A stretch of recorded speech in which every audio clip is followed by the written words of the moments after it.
అందరికీ హాయ్ అండి, అందరికీ నమస్తే. ఇప్పుడు దోసకాయ పచ్చిమిరకాయతో పచ్చడి చూపిస్తాను. ఆయిల్ లేకుండా పెరుగుతోటి చక్కగా సన్న మంట పెట్టుకొని మగ్గ పెట్టుకొని రోట్లో వేసి రోటి పచ్చడి చూపిస్తాను. ఓకే, చూడండి. ఇవ్వండి పచ్చిమిరపకాయలు, ఇవి వచ్చేసి దోసకాయలు,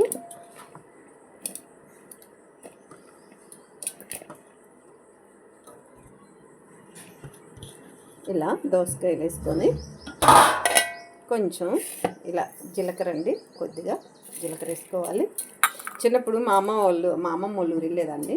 అది బాగా పక్క పల్లెటూరు వాళ్ళు. ఇవే చక్కగా అసలు వాళ్ళు ఆయిల్ అసలు వేయరు.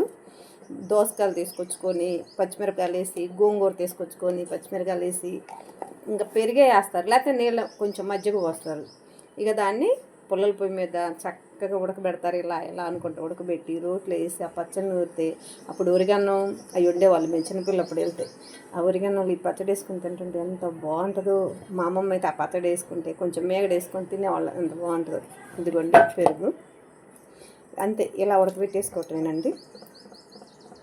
దీన్ని ఇక చక్కగా శుభ్రంగా గ్యాస్ మీద పెట్టుకొని సన్న మంటలో బాగా ఉడకబెట్టుకొని తర్వాత మనం రోట్లో వేసి రోటి పచ్చడి చేసుకొని వేడి వేడి అన్నంలో తిందాం. సరేనా? ఇప్పుడు ముందు గ్యాస్ మీద పెట్టిద్దాం. సరేనా? ఓకే. ఇది పచ్చిమిరపకాయలు, దోసకాయలు పెరిగేసి చక్కగా మగ్గబెట్టి రోటి పచ్చడి చేస్తున్నా. చిన్నప్పుడు మా అమ్మమ్మ వాళ్ళ ఊర్లో చేసేవాళ్ళు ఈ పచ్చడి. చాలా బాగుంటుంది, బాగా నూరుతారు వాళ్ళు. అందుకని చెప్పి చూద్దాము, మనం కూడా ఎందుకు మర్చిపోవాలి వాళ్ళ పచ్చళ్ళు అని చెప్పి చేస్తున్నాం.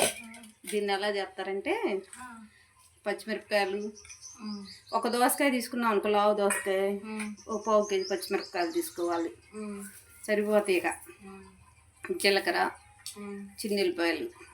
ఇక దీన్ని మళ్ళీ నూనె వేయటాలు ఏమి ఉండవు, పెరిగేసి ఉడకబెట్టడమే. తాలింపు పెట్టేసేది ఏమి ఉండవు. ఇక వాళ్ళు ఇలా నూరుకొని రోటి పచ్చడి చక్కగా ఉరిగన్నం పెట్టుకొని అసలు ఏం తింటారో మా అమ్మమ్మ వాళ్ళు అయితే. బాగుంటాయి అప్పుడు. అది బాగా పల్లెటూరు అనమాట. ఉరిగన్నం, పెసరపప్పు, కందిపప్పు, ఏపిన పప్పు, ఈ పచ్చడి, నెయ్యి, పెరుగు, ఇంటి నిండా వరగొడ్లు, ఇంటి నిండా జనం అట్లా ఉంటాయి. ఆ జనం అలా అప్పుడు సరిపోయింది. ఇప్పుడు ఆ జనంలో ఎవరు చేయరు అనుకో. ఆడపిల్లలు ఉంటారు, వాళ్ళ మొగుళ్ళు ఉంటారు, వాళ్ళ పుట్టిన పిల్లలు ఉంటారు, గొడ్లు ఉంటాయి, బరుగొడ్లు ఉంటాయి, మేకలు ఉంటాయి, ఆ ఎద్దులు ఉంటాయి. ఇంటి నిండా సంత. వాళ్ళు ఏ నూనెలు చేసి కూరలు చేస్తారు అప్పుడు. ఇదిగో ఇట్టనే తీసుకొచ్చుకొని చక్కగా నూరుకుంటారు. ఈ పచ్చళ్ళు తినేది వాళ్ళకి ఎందుకు బలం వస్తుందంటే, ఈ పచ్చళ్ళు బాగా నెయ్యి వేసుకొని తింటారు అన్నమాట. నెయ్యి, వేపిన కందిపప్పు, మేగడ పెరుగు, అందువల్ల వాళ్ళకి బాగుంటుంది. దానివల్ల రుచి వచ్చింది, బాగుంటుంది అన్నమాట. అది అండి పచ్చడి శుభ్రంగా అయిపోయింది, బాగుంటుంది. ఇక ఇలా చేసుకుంటే ఇదిగో వేడి వేడి అన్నంలో బాగుంటుంది. రమ్య, అంతే. అవి వడియాలు తీసుకొచ్చావా? ఇటు వెయ్యి, నెయ్యి కొంచెం ఇద్ది, నెయ్యి ఇద్ది. నా చెయ్యి పచ్చడి చెయ్యి కదా.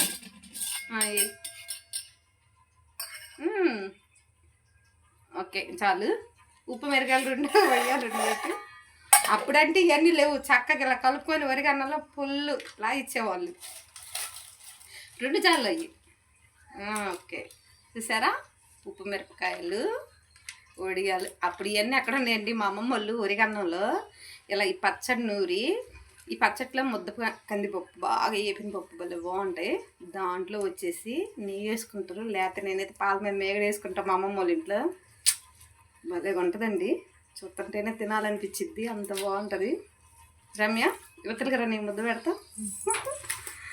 ఈ పచ్చళ్ళు ఇప్పుడు చూపించాలని చేశానండి. బాగుంటుందిరా యువతలకి. బట్ మంట అదుర్సా, ఉప్పు మిరపకాయ కొరుక్కో, బాగుంటుంది.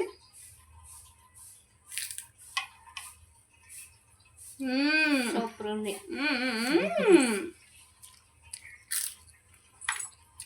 ఎంత బాగుందంటే నూనె తాలింపు అవసరం లేదు, నూనెతో మగ్గబెట్టాల్సిన అవసరం లేదు. పెరుగుతోటే ఉడకబెట్టుకొని చక్కగా తింటే సూపర్ ఉందండి, చాలా బాగుంది.